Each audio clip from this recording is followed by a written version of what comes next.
Hello, BVI. Hello, world. My name is Pereira Christopher, the Acting Director of Communication for the Government of the Virgin Islands. Today, we have a special conversation with a woman of the soil, a BVI lander, and in her own rights and very all rights, an international phenomena for us here in the BVI. I'm so pleased to introduce to or reintroduce in this space Chief Justice Dame Janice Pereira. That's a mouthful. Dame, good day, and thank you so much for joining us here for the Government of the Virgin Islands. Thank you for having me. And as you know, Chief Justice has broken many records here in the BVI, and I'm so delighted that you took the time out of your busy schedule to sit with us here for a few minutes to really talk about your accomplishments, what it means to be a BVI lander in the space that you're in, and really why you are here, why you have gifted us with your presence for these few days. So I did a little research. This very book here, I fell asleep reading it last night. And I know that you are a daughter of the soil, but more importantly, from the proud sister island of Virgin Gorda.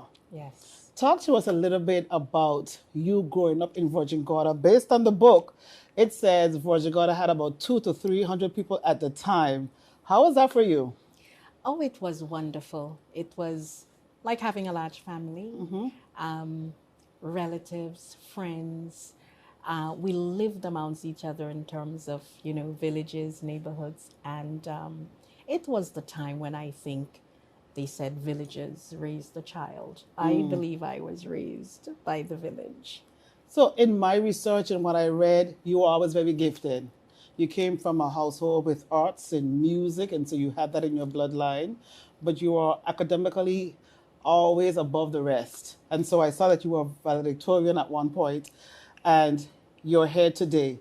Now, coming from a very small territory, the BVI, but smaller, so Virgin Gorda, I know that you'll probably tell me a little bit about moving to the BVI a little bit to Tortola, Yes. where Dr. and Mrs. Letsom, I did my research. You lived with them for a little bit. So we're going to go in stages about moving from Virgin Gorda, coming to the big island of Tortola. Yes. How was that for you?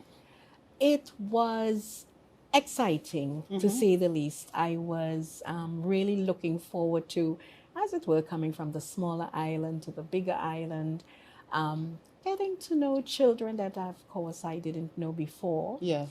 And so there was some trepidation as well, Of because course. you are coming to, in a way, a strange place. And so the transition, I think I came, there were about 2 or 3 other students from Virgin Gorda in my year.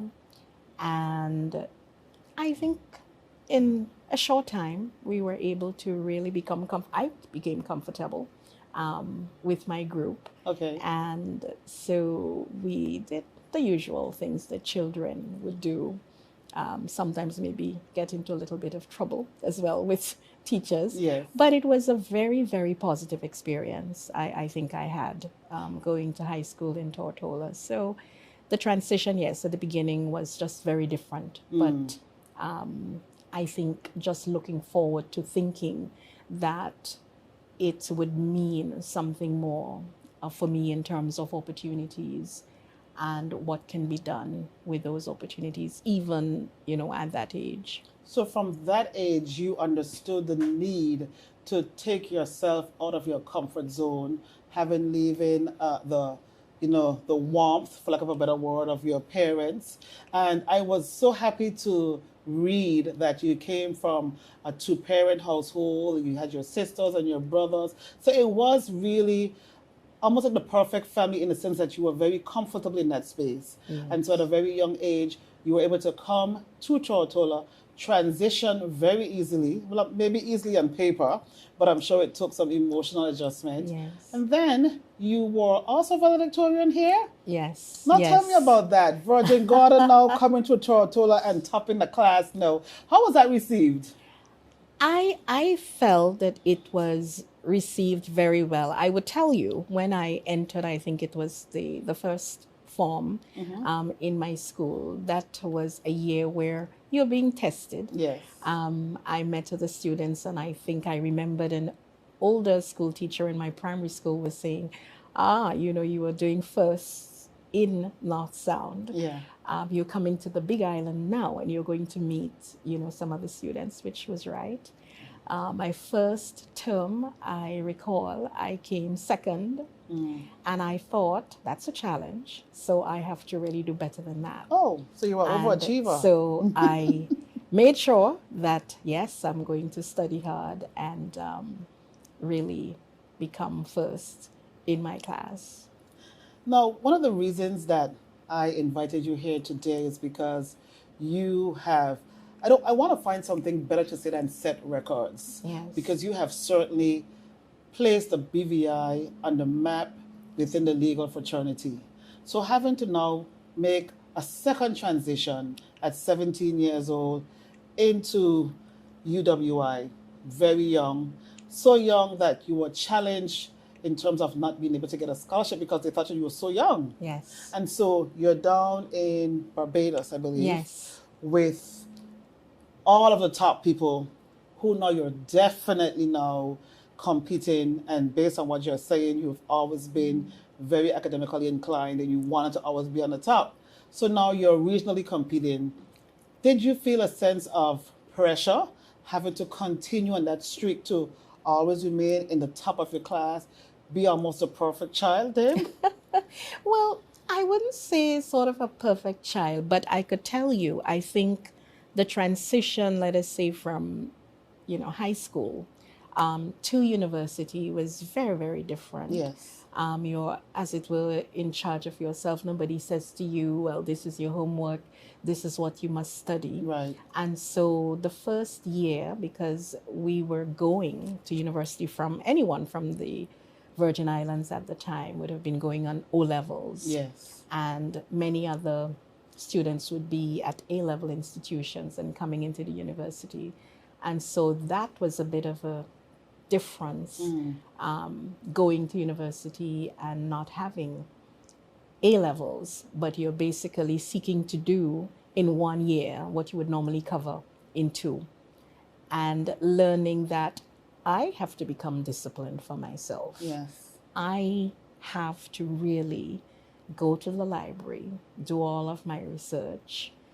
Nobody is going to ask whether you are present today in relation to your lectures or your tutorials. And so it was really understanding and becoming responsible, as it were, for you and your time, and how much use you were going to make of the time while you were there at university. But I think even at 17, having grown up in a very sheltered environment, Yes. now you're almost put there in the wild, for lack of a Yes. better term, and having keep that thought process to know that you're there for a purpose. I think even back then there were parties and there were things that could get Yes. distracted. And so you always had a goal. And so now you're a lawyer, or then you're a Yes. lawyer, and you came back home. And talk to me about the interaction with McWellington Todman.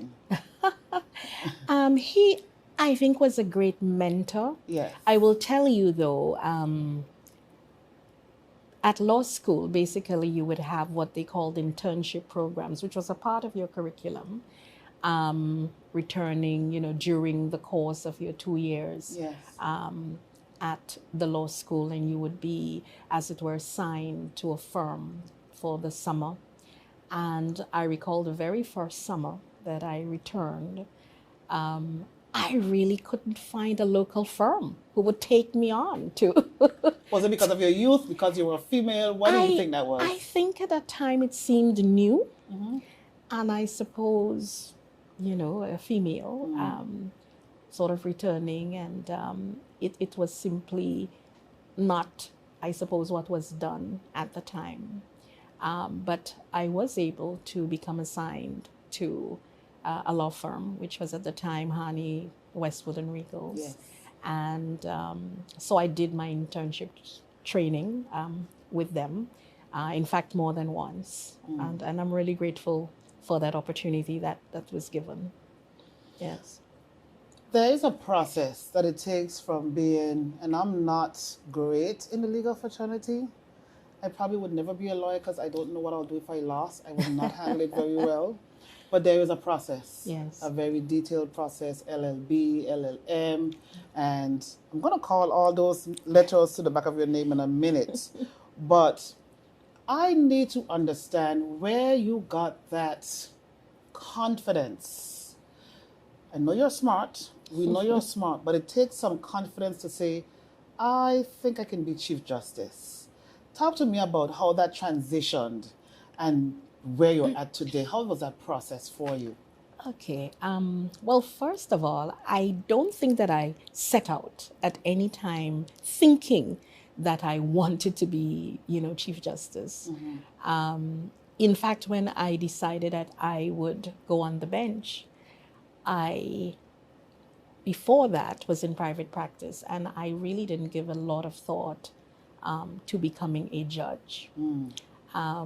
Then I felt, well, perhaps I could serve. I could serve not only the Virgin Islands, but I could serve the larger sub-region. And so I sort of took the plunge and went on the bench. And my first stint was an assignment to Anguilla and also Montserrat. Right.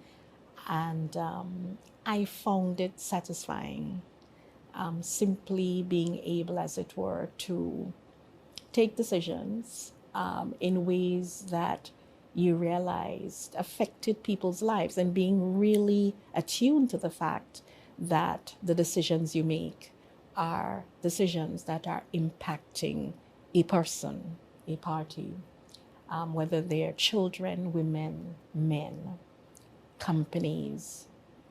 It's important. They come to the court, and they come to the court because they are seeking a resolution of a dispute that they have been unable to settle for themselves. And so I continued in that vein, and I served on the bench, on the High Court bench, for about 6 years. And then I was invited to sit on the Court of Appeal in an acting capacity.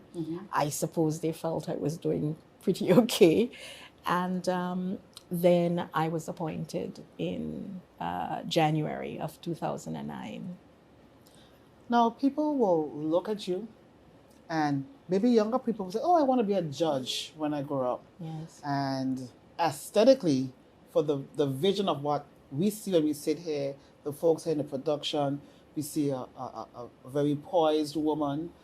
I am trying to lower my voice because you're a judge and I'm not doing a good job. You're very poised and very calm. But there are some other things that happen in that space that a lot of people don't acknowledge. What I see is security, Yes. 24/7. Yes. Not a lot of privacy in terms of you have to ensure that you are well protected. Having that very, very heavy responsibility for what is in fact taking what could be a alleged criminal, I guess confirmed if you're there, Yes. and changing their lives forever. Yes. And changing their lives, which will be changing their families' lives, and the domino effect is there. Yes. How do you cope with those heavy, very, very heavy roles that you have to deal with on a daily basis, emotionally? What happens, as a judge, you're still a human being. What's your Yes. coping mechanism there? I think sometimes you have to have de-stressors. Can I tell you what mine? Absolutely. Gardening. I love gardening. I Okay. love plants. I love to sing at home. But I love singing. I love dancing, mainly at home as well. But there are things that sort of keep you centered, I think, and particularly gardening, where you can really look at what's growing, how it is growing, take your mind away from all the various other stresses in Yeah. terms of life. In terms of people, judging is a really awesome responsibility.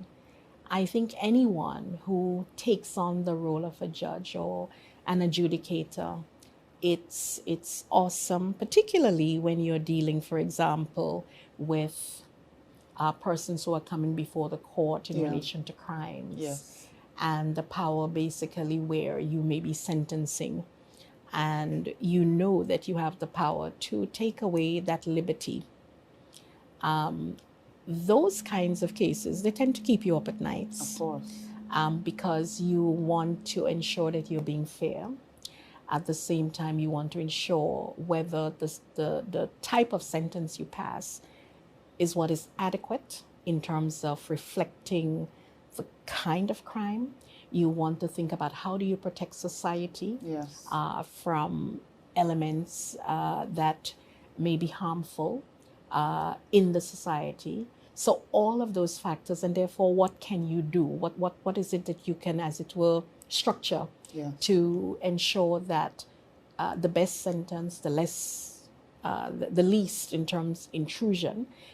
There are always, of course, crimes that are so heinous that you know nothing less than a custodial sentence will suffice in terms of removing those persons from society.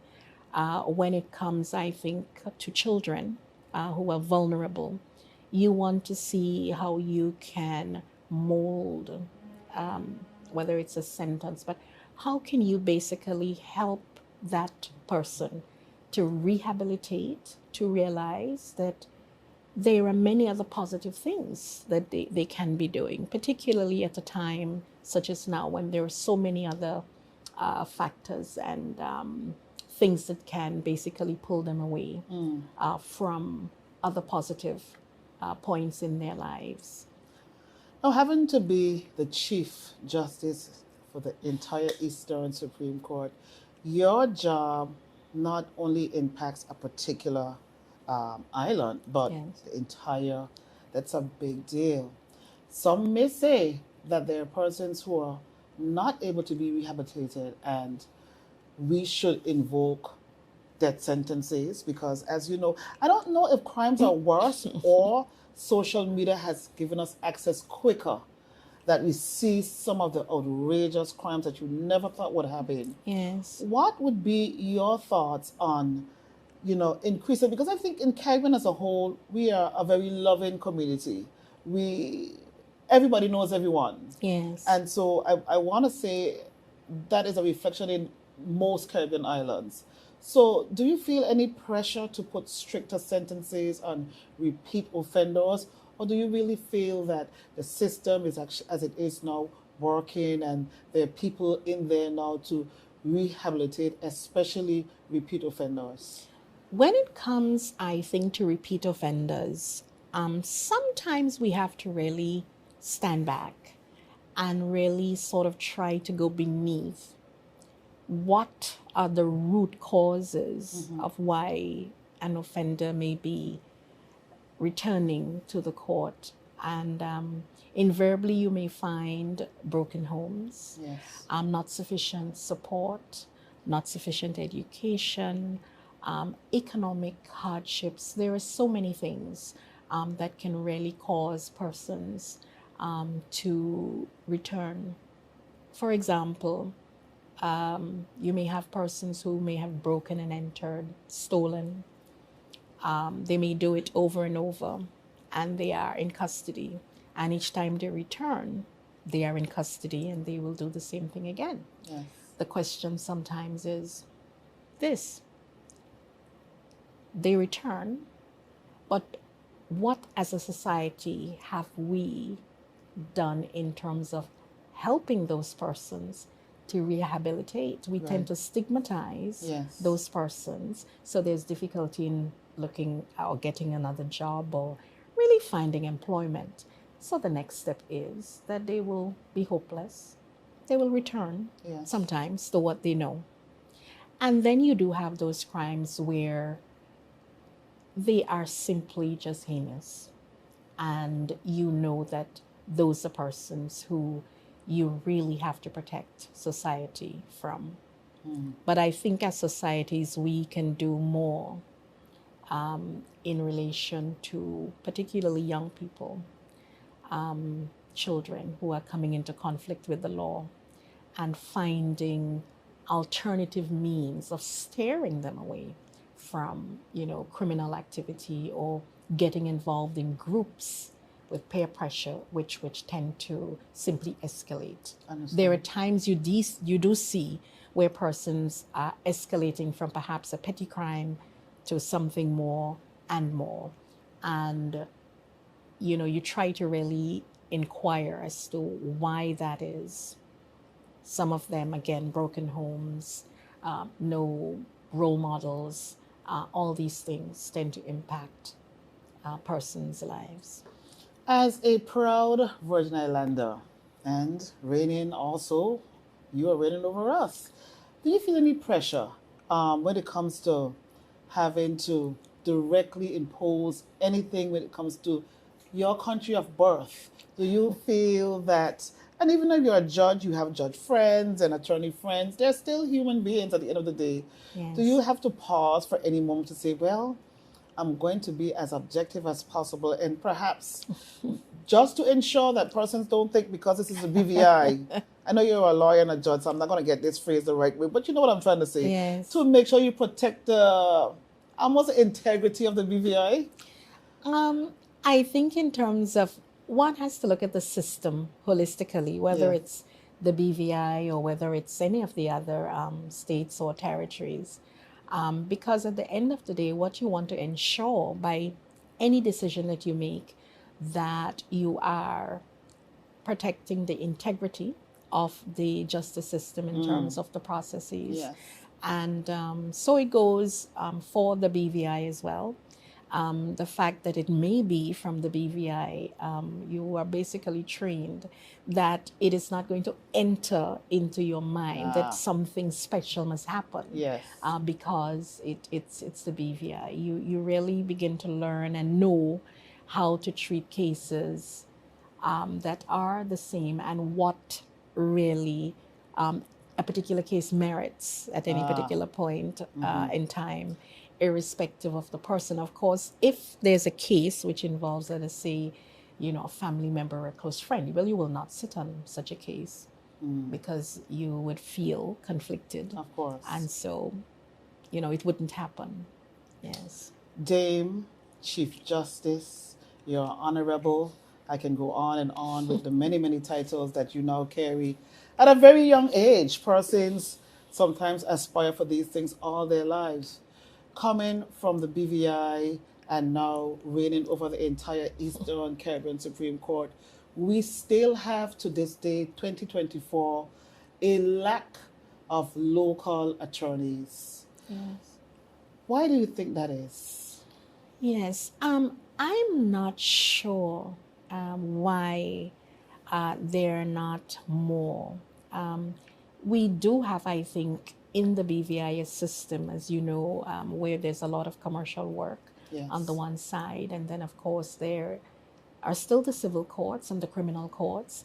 And really what you want to see are more lawyers who are engaged not only in relation to commercial work, but engaged in all the other areas of the law and in the criminal law as well. We have found not only in the Virgin Islands, but also across the Eastern Caribbean, not sufficient lawyers who want to be engaged in criminal practice. And yet there is such a need for that practice across, the states. There is this sense that, well, somehow it doesn't pay, or it isn't, worthwhile. But really, I think if it is approached properly, then there's a whole lot that can be done. And as it builds the system, the value that you would see would really come from the system if you practice in ways that assist. Of course, yes, we know that a lot of the crimes, they say, they are committed by persons perhaps who may be poorer or more marginalized in society. But there's a need to also assist those persons. And I see nothing wrong with for example, anyone who is seeking to help and assist persons who may be in need of legal representation. I can sit here and say I'm a proud feminist. I don't know if you can say that. I don't know. You probably could. You're the Chief Justice. I can say it. I'm a proud feminist. Um, I'm surrounded here by beautiful ladies right now, and there will be people that will be watching this, young ladies who would aspire to be the next Chief Justice because, as we know, um, persons are not shy anymore to say, this is what I want, and I love that. I agree. What message would you give to young BV Islanders that are women, female, and going through the judicial system and getting to a space where they're comfortable? There is still in 2024 that what felt like an unshattable glass ceiling, but you're here to prove wrong. Yes. But it is a trick. What message would you give to those young ladies today watching? Yes. So, what I would say to young girls, young ladies, first of all, believe in yourself, believe in your capabilities, focus on what you wish to do, focus on positive things, find positive role models that will help you to grow. Don't get discouraged. Sometimes there are setbacks, sometimes there may be challenges, but then what's life? Life is a journey with challenges, never smooth. Mine wasn't either. And you learn that anything that you wish to achieve, you must be invested in it. You must be your best self in it. I think that sometimes we feel that someone has to praise us. That's not necessary. I think the greatest thing you can do is in believing in yourself and your worth and being the best that you can be. And as you say that, it Yes. resonates in me because I'm obviously a lot older now. Yes. But I have young Miss Wheatley who is right here. People will listen to that and internalize it, but in practicality, if Carrier Christopher says, I am the best carer that I can be, I feel that I'm a great person who interviews well, people, I would say, misinterpret those type of things to be cocky, to be Yes. self-assured. Yes. And then I think that especially ladies now start to dumb and down themselves because we live in such a small community. We're afraid of what persons might think.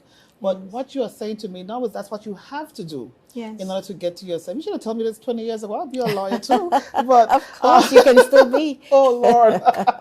And so those are the things that it's important that you're saying that now on camera. And so you have to believe in who you are Yes. without apologies. Yes. And I feel as I am older now, the best thing for me, especially having girl children as well, is to reinforce that. Yes. So I say to them, as you have said to the world basically now, be the best that you can do, but I add a little bit more. Be a carer times 100. Yes. Be better than your mommy. That's Be right. that's the goal. Yes. To be the best or better than the example that you have seen in your Yes. life. Yes. So I was saying the right thing. So thank you, Dave. Thank you. Can I just share, as a child, one of the mantras I think my mother would say, and my mother was like, I think, the person that we say the enforcer, enforcing is. the rules, a father who would be calm and quiet, and mom who was really dealing with everything to do in terms of children and education and so on. But one of the things I think she instilled in me was hard work. And she always said to me, I want you to lead, not follow. I want you to lead. I want you to be independent. Those were the things that, she sort of would drum into your ear. And she said, I didn't have the opportunities. I wish I did. But you, coming after, just make the best of them. That's awesome. Yes, I think it's the best thing, that a parent can say to you. And if you, take that in, yes, It will grow within you. yes, Now you are here in a BVI, which is a treat for us here today. yes. Treat for us all in a BVI. You have a very important function later this week. Talk to me about what that function is and how you, in the space that you're sitting now, uh, invest in technology Yes. for the court system to be, I don't want to say less chaotic. It appears chaotic from where I sit, but I'm not in a space. Tell us what happens when you are through with your vision. Okay, so I think I started, as you know, my career here as registrar of the Yes. court, and I was aware that it was a part of a larger organization. But in those days, of course, everything went by mail, by letters, and you felt very remote from the other parts that were, in St. Lucia, which is the headquarters of the court. And so one of my visions was always there must be easier ways sometimes for us to communicate with each other, for us to be able to share information with each other. So, as Chief Justice, the court had already started looking at ways in which it could digitize some of its processes. I wanted to go further. I wanted to be able to link all 9 states and territories electronically by way of being able to have all the documentation that the court needed, whether it was from the Virgin Islands, whether it was Anguilla, that you could basically access that information. So first, there was the system, of course, which was server-based, and you would be able to perhaps access that information by way of the server. But we really wanted to really leverage the internet and all the ICT that was there. And so we wanted to find a way where parties, litigants, legal practitioners, the court, can basically access court documents that were filed. And so we started on this project of having a software platform built that was internet based for e-filing of documents. And we started out that project in 2018, in fact. Right here in BVI was our first implementation. We started with civil, and we basically rolled that e-filing platform at that time for civil matters through all the 9 member states. We got caught with that even during COVID, but importantly, we were able to complete during that time in linking all of the 9 states. And then we started linking the magistracy in relation to civil and family matters. Then we were working on linking criminal matters. So that module we had been working on for some time with our developers. And so now, today, we are here, first implementation again, to really implement the criminal module of the e-litigation portal so that practitioners, litigants, DPP, prosecutors can file with the court, file documents through the court offices electronically, rather than having to rely on paper or even searching on the papers and so on. So that's why we are here to launch that module. And so that means to me, in my non-legal mind, that court cases should move quickly. That is what we are hoping. Of course, it's going to take more than just that, but at least what it will do in the first instance is that what you do on paper, you can now do it electronically. So that's the first start. We do need a lot of other measures, which we have been seeking to also bring, but we do it in stages because, as you know, there are 9 states. Yes. So we roll out one, and we keep going until we get to all 9. So criminal, this is now the first So rollout this of is the criminal first rollout of criminal in the here in the BVI, BVI. folks. Yes, I today. mean, I'm going to say Yes, the BVI yes, because, hey, yes, Chief Justice yes. Dame, we are very proud of you here in the BVI. I know you hear this all the time, but it is a privilege for me to sit in such close proximity with you and just feel that positive energy, feel the pride that you emit as a Virgin Islander, and really try to push this I can do all things that matter through Christ, yes, but if you Yes. put your mind to it. Yes. So the purpose of this conversation really is to, can I just say, give you your flowers while you're in the space.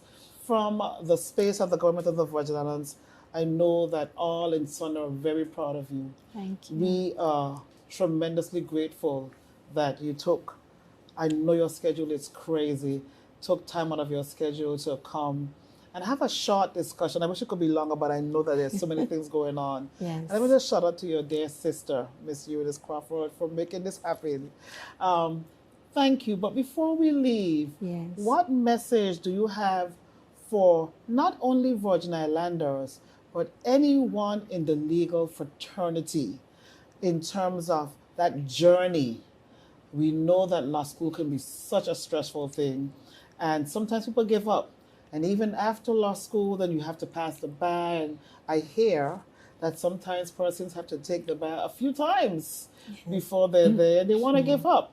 But what do you have to say to folks who are watching this, who will see this in the future, if they have that quest to be in the legal system, in whatever role it is, and not giving up and pursuing your dreams, no matter where you come from? No matter where you come from. And that is the key, because I think it is important not to dwell so much or at all necessarily on where you come from. If you have an opportunity to grow and to become a part within a profession as a lawyer, take it. Make the best of it. You know, they say that opportunities, whether they come or whether they grab it with both hands. And not be afraid to take and it. not be afraid to take it. Don't be afraid to take the challenges that may come with it, or maybe because you have, you know, an instance where you may feel, well, I didn't do the best that I can do. But keep at it. Keep at your career. I don't think that that is such a great sacrifice in terms of whatever your long-term goals are. And you really have to think long-term. What is it that you wish to do in the long term? What is it that you wish to see as your future? You must be the change that you want to see. You must be. Making me feel like a teenager, like Yes. it's even time for me. I didn't give your entire title justice. I put on my specs so I can read. Ladies and gentlemen, people of the BVI, the Caribbean, wherever my voice is, I have here Her Ladyship, the Honorable Dame Janice M. Pereira, DBE, LLD, Chief Justice. It is such a pleasure. And that is a mouthful for anyone. I am so grateful for you to be here. I want to also plug this book. Maybe we can show this book afterwards. I went to sleep with this on my pillow. Pioneering Caribbean Women. And this was a pillar of insight for me. Yes. I was so proud that you were very heavily featured in this book. And this book really just features the top people in the entire Caribbean who are in the legal system. And so we thank you, Dame. We thank you so much for taking the time out to sit with us. We thank you for your insightful conversation. We thank you for encouraging old and young and in between, women, boys, girls, males. Yes. I know that's such a very tough job, but you wear it well. Thank you you. look great. I expected a judge to be at least 20 million more wrinkles, but I don't see any hair. So thank you so much. Well, I know thank you you. have a big day ahead. Yes. We here again in the BVI are extremely proud of you. On behalf of the government of the Virgin Islands, we thank you again. Welcome you. back home for the minute that you're here. Indeed. Thank you. I am happy to be back home. We're happy to have you. Always. I am the Acting Director of Communications for Government of the Virgin Islands with this special edition for Dame, I'm going to mess it up again, Chief Justice Dame Pereira. I'm so happy. I feel like a wealth of knowledge have been instilled here, and I pray that all who took the time out to hear this very quick conversation is as inspired as I am today, as you have blessed us. Thank you so much, Dame. Thank you very much. It was my great honor. Thank you. Pleasure. Everyone, thank you. Have a wonderful evening. God bless you all.